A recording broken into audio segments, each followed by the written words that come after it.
Choice brothers వివాహాలు మరియు పండుగ వేడుకలకు సరికొత్త డిజైన్స్ తో అద్భుతమైన కలెక్షన్. కేసుల్లో మీరు ఎక్యూజన్ కూడా తీసుకొచ్చారు అనుకోండి, తీసుకొచ్చిన తర్వాత మీరు 354, 506 వేసి పంపిస్తారా, లేదా ఒకసారి బెత్తం తీసుకొచ్చి ఒక మహిళ కాబట్టి మీరు కూడా కోపం వచ్చిందా? లేదు సార్, యాక్చువల్గా మైనర్కి సంబంధించినటువంటి ఏ కేసుల్లో కూడా మేము కంప్లైంట్ తీసుకొని కేసు వెంటనే రిజిస్టర్ చేసి బేస్డ్ ఆన్ మెరిట్స్ అది ఒకవేళ రిమాండబుల్ కేసు అయితే వెంటనే రిమాండ్ చేసేవాళ్ళం సార్. కొంచెం సెన్సిటివ్ ఉన్నటువంటి ఫ్యామిలీ లేడీస్ లేదంటే కాలేజ్ కొంచెం పెద్ద పిల్లలు మైనర్ కానటువంటి వాళ్ళు వచ్చేటప్పుడు వాళ్ళ తాలూకు అభిప్రాయం ప్రకారం కేసుకి వెళ్ళాలా లేదంటే వేరే. కానీ వచ్చిన వ్యక్తి ఎక్కువ కూడా ఇన్స్టెంట్ జస్టిస్ అడుగుతుంటారు. నా కేసు వద్దండి, జస్ట్ వాడిని బెదిరించని పంపించండి అని. బెదిరించడం అనేది మీ డ్యూటీ కాదు, 2 దెబ్బలు కొట్టండి చాలు అని వాళ్ళంటారు, అది కూడా మీ డ్యూటీ కాదు. మరి అటువంటి ఇష్యూని ఎలా షార్ట్అవుట్ చేశారు మీరు? సార్ ఎక్కువగా మా దగ్గరకు వచ్చినటువంటి పిల్లలకు సంబంధించి అటువైపు వాళ్ళు కూడా సేమ్ క్లాస్మేట్స్ కానీ కొంచెం సుపీరియర్స్ కానీ అట్లా ఉండేటప్పుడు వాళ్ళ పేరెంట్స్ని కూడా పిలిచేవాళ్ళం సార్. అబ్బాయి వాళ్ళ తలక పేరెంట్స్ని పిలిచి ఎదురెదురు పెట్టేటప్పటికల్లా వాళ్ళ పేరెంట్స్ కూడా ఈ అబ్బాయి తలక అర్థమయ్యేది సార్. సో మేము ఇంకెప్పుడు ఇట్లా చేయము, లేదంటే మేము చూసుకుంటాం, జాగ్రత్త చూసుకుంటామని బోత్ అమ్మాయికి అబ్బాయికి ఇద్దరికి కూడా వార్నింగ్ ఇచ్చి వాళ్ళ పేరెంట్స్ని వీళ్ళ పేరెంట్స్ని పెట్టి చాలాసార్లు సందర్భంలోనే ఒకవేళ ఆ ఇష్యూలో కూడా అవ్వకపోతే నెక్స్ట్ మేము కేసు ఇమీడియట్గా కేసు రిజిస్టర్ చేసేవాళ్ళం. కానీ వీళ్ళు ఒప్పుకోరు కదండి, విక్టిమ్ సహకరించదు కదా. లేదండి, అంటే మనకి 2 రకాలైనటువంటి జస్టిస్లు కోరుకున్నారు. కొంతమంది ఏంటంటే ఇన్స్టెంట్గా తొందరగా మాకు కావాలనుకునేవారు. రెండో వాళ్ళు ఏంటంటే ఈ రూమ్లోనే మేడం మీ ఆఫీస్లోనే మీ రూమ్లోనే అయిపోతే నాకు ఇబ్బంది లేకుండా ఉంటుంది అని చెప్పేసేటటువంటి వాళ్ళు సార్. సో మీరు చెప్పినట్టు ఇన్స్టెంట్ జస్టిస్ కావాలనుకునే వాళ్ళు మాత్రం వెంటనే కేసు రిజిస్టర్ చేసేవాళ్ళం సార్. కేసు రిజిస్టర్ చేస్తే తర్వాత ఫర్దర్గా ముందుకెళ్ళేవాళ్ళం. ఆ తర్వాత ఏం జరిగితే అది జరుగుతుందమ్మా, ముందు కేసు రిజిస్టర్ చేద్దాం అనుకునేవాళ్ళం. కానీ ఇటువంటి సంఘటన మీరు టీచర్గా ఉన్నప్పుడు ఏం చేసేవారు? సార్ వచ్చింది సార్, నాకు టీచర్గా ఉండేటప్పుడు ఒకసారి నా దగ్గర ఉన్నటువంటి స్టిల్ ఇప్పుడు గుర్తుంది సార్, పాప మైనర్ గర్ల్, ఫస్ట్ క్లాస్ అనమాట. మార్నింగే నేను పనిచేసినటువంటి లాస్ట్ స్కూల్ గొట్టివాడ సార్. 80 మంది చిల్డ్రన్తో ఉండేది.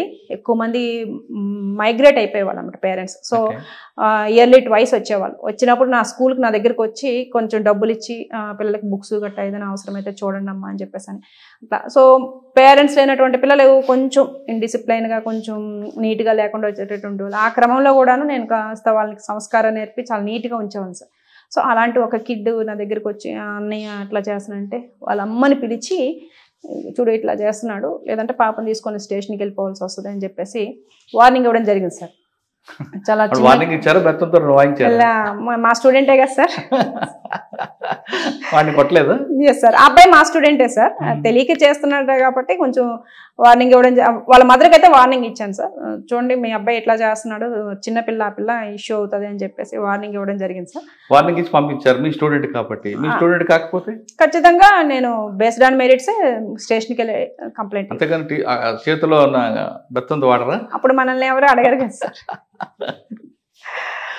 Okay, yes sir. మరి పోలవరంలో మీకు బాగా గుర్తుండిపోయి మీ హార్ట్ టచ్ ఉన్న ఒక కేసు చెప్పండి, ఇప్పటికీ మర్చిపోలేను. అంటే ఒక్కొక్క ప్రాంతంలో ఒక్కొక్క కేసు ఉండిపోతుంటారు. యాక్చువల్గా బుట్టాయిగూడెం పోలీస్ స్టేషన్ లిమిట్స్లో మేము ఒక SC/ST మర్డర్ కేసు కట్టాం సార్. ఆ కేసులో ఏంటంటే అబ్బాయి ఎవరైతే మెయిన్ అక్యూజ్డ్ ఉన్నాడో ఆ యొక్క చనిపోయినటువంటి వాళ్ళ సొంత తమ్ముడు కొడుకు సార్. సో ట్రైబ్స్ సార్, చాలా చక్కటి ఫ్యామిలీ. అబ్బాయి కూడా ఎడ్యుకేటెడ్ సార్. కానీ ఏంటంటే ఫైనాన్షియల్ ఇష్యూస్ సంబంధించి ఫ్యామిలీలో కూడా ఏవో చిన్న ఇష్యూస్ అవడం వల్ల పెదనాన్నగారిని ఫ్రెండ్స్ సహాయంతో మర్డర్ చేసేసాడు సార్. మర్డర్ చేసేసి తల తీసేసి వేరే చెరువులో వేసేసి ఇంకా ఆ రోజంతా కూడా మనం అక్కడే తిరుగుతుంటే మనతో పాటు తిరుగుతున్నాడు అనమాట.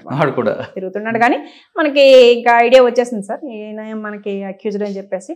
సో ఆ కేసులో ఆ తర్వాత అబ్బాయిని ఇంట్రాగేషన్ చేసి అబ్బాయి ద్వారా రిమైనింగ్ వాళ్ళని కూడా మనం పట్టుకొని కేసుని మనం ఛార్జ్షీట్ పకడ్బందీగా ఛార్జ్షీట్ వేయడం జరిగింది సార్. ఆ కేసు కొంచెం నాకు ఎందుకో అంటే డబ్బుల కోసం సొంత పెదనాన్ని చంపేసినంత అనేది కొంచెం బాధ అనిపించింది. అంటే ఇప్పుడు పట్టణంలోను లేదా నగరాల్లోనూ అలాంటి కల్చర్ మనం చూస్తుంటాము. బాగా రిమోట్ బుట్టాయిగూడెంలోనే రిమోట్ ప్లేస్లో ఉన్నటువంటి అలాంటి ఊర్లో కూడాను బంధం అనేది అట్లా ఫైనాన్షియల్గా సంబంధాలు ఆర్థిక సంబంధాలు అయిపోయినాయి అన్నట్టుగా అనిపించింది అసలు నిజంగా. అది ఖచ్చితంగా సార్, ఖచ్చితంగా మేము చాలా ప్రాపర్గా ఇన్వెస్టిగేషన్ చేసాం సార్. చేసి గట్టిగానే ఛార్జ్షీట్ వేసినాం. ఖచ్చితంగా ట్రయల్ స్టార్ట్ అయితే మాత్రం మేము ఫాలోఅప్ చేస్తాం. మేడం, పోలవరంలో మాజీ ముఖ్యమంత్రి ప్రస్తుత ముఖ్యమంత్రి చంద్రబాబు నాయుడు గారు పోలవరం విజిట్కి వస్తారు.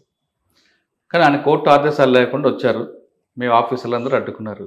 కానీ మీరు ఆ ఇష్యూని చాలా సింపుల్గా ఒక అరగంట ఆయనతో మాట్లాడి ఆయనకి ఇబ్బంది లేకుండా ఆఫీసర్లకి ప్రాబ్లం లేకుండా షార్ట్ అవుట్ చేస్తారు. ఎలా చేస్తారు? ఎస్ సార్, మా లోకల్ మా ఎస్పీ సార్ తాలూకా ఆధ్వర్యంలోనే ఈ కార్యక్రమం జరిగింది సార్. రాహుల్ దేవ్ శర్మ గారు ఇచ్చినటువంటి డైరెక్షన్స్ ప్రకారమే మేము కార్యక్రమం చేయడం జరిగింది. ఆయన చెప్పడం కాదు, మీరేం చేశారు చెప్పండి. ఎస్ సార్, యాక్చువల్గా చంద్రబాబు నాయుడు గారు అంటే అప్పట్లో ఆపోజిట్ లీడర్గా ఉన్నప్పటికి కూడాను ఆయనకున్నటువంటి సెక్యూరిటీ అనేది హై సెక్యూరిటీ. మేమున్నటువంటి పోలవరం ప్రాజెక్ట్ అయితేనేమి, పోలవరం ప్రాజెక్ట్కి జస్ట్ 7 నుంచి 10 కిలోమీటర్స్ దూరంలో మనకి చింతూరు ఉంటుంది, ఇటువైపు ఏమొచ్చి ఏటపాక ఉంటుంది, మరి కొంచెం ఇటు వచ్చేటప్పటికల్లా వరరామచంద్రాపురం ఉంటుంది. సో అన్నీ కూడాను మనకి Maoist affected villages.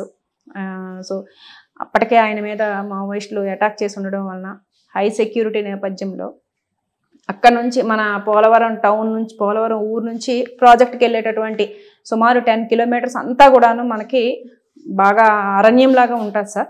So security అయినా ఏదైనా ఇవ్వడం అనేది ముందస్తుగా మనకు సార్ మనకి ఇన్ఫర్మేషన్ ఇచ్చుంటే ఖచ్చితంగా చింతూరు, ఏటపాక, వరరామచంద్రపురము, అదేవిధంగా భద్రాచలం అదంతా కూడాను మేము మన స్పెషల్ పార్టీలను ఉంచి మనం ఇక్కడ సార్ని అలౌ చేయాల్సి ఉంటుంది సార్. ఇది హై సెక్యూరిటీ పర్సన్స్ ఎవరైనా పోలవరాన్ని విజిట్ చేసేటప్పుడు మన యొక్క ప్రొసీజర్ అది ఖచ్చితంగా సార్. అంటే సార్ ఉండేటటువంటి పరిస్థితి కొంచెం సెన్సిటివ్ కాబట్టి సార్ ఉండే టైం కంటే ఒక 2 days ముందు నుంచే మనం ఏరియా డామినేషన్ చేయించాలి సార్ మన స్పెషల్ పార్టీస్తో. సో ఆ రకమైనటువంటి స్పెషల్ పార్టీస్ ఏవి కూడా పైన లేకపోవడం, అదేవిధంగా ఉండేటటువంటి ప్రదేశం కూడా హై సెన్సిటివ్ ప్రదేశం ఉండడం వల్ల సార్కి మేము ఉన్నటువంటి ప్రస్తుత పరిస్థితి సార్కి నేను ఎక్స్ప్లెయిన్ చేయడం జరిగింది సార్. సార్ చాలా చక్కగా అర్థం చేసుకున్నారు, మాకు సపోర్ట్ చేశారు. ఆ రోజు ఆ కార్యక్రమం అంత జాగ్రత్తగా జరిగిపోయింది సార్. తర్వాత మళ్ళీ వచ్చారు కదండి?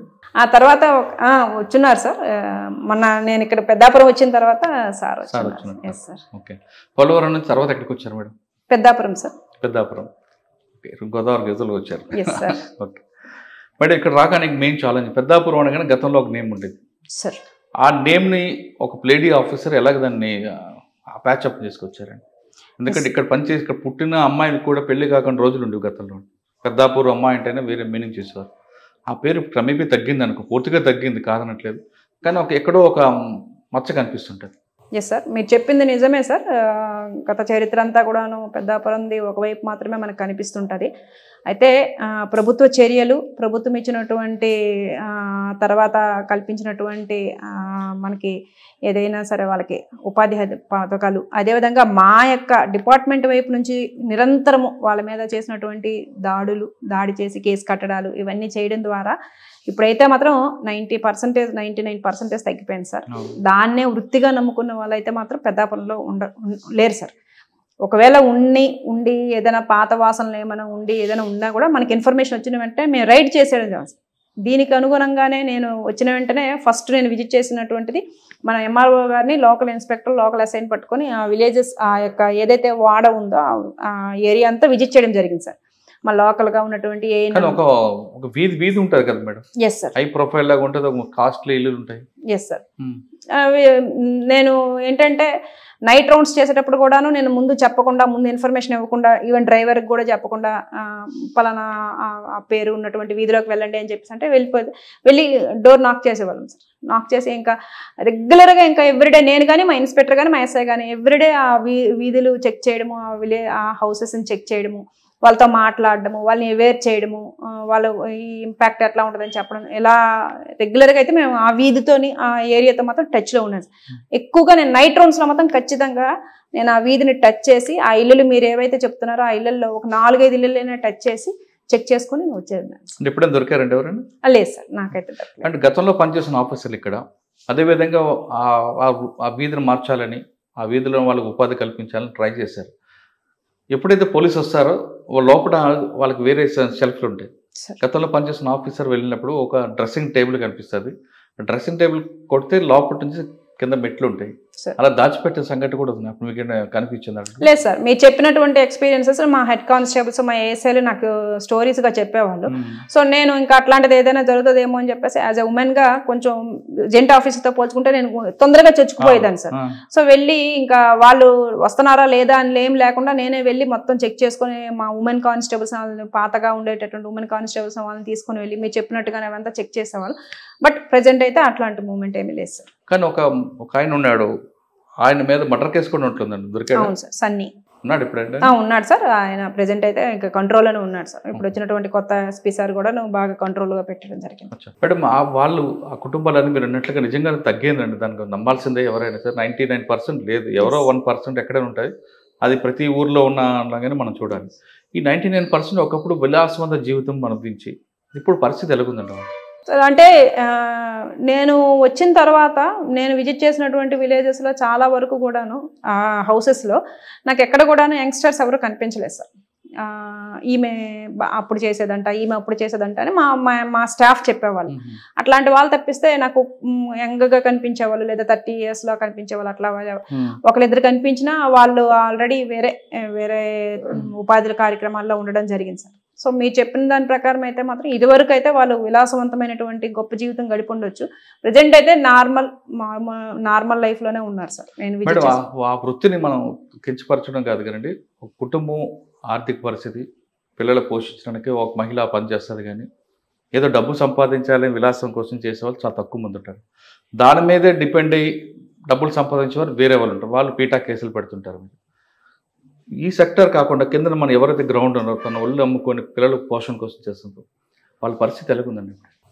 మీరు చెప్తున్నటువంటి రకంలో ఉండేటటువంటి వాళ్ళు ఎవరు నాకు ఈ 1.5 yearలో తారసపడలేదు సార్.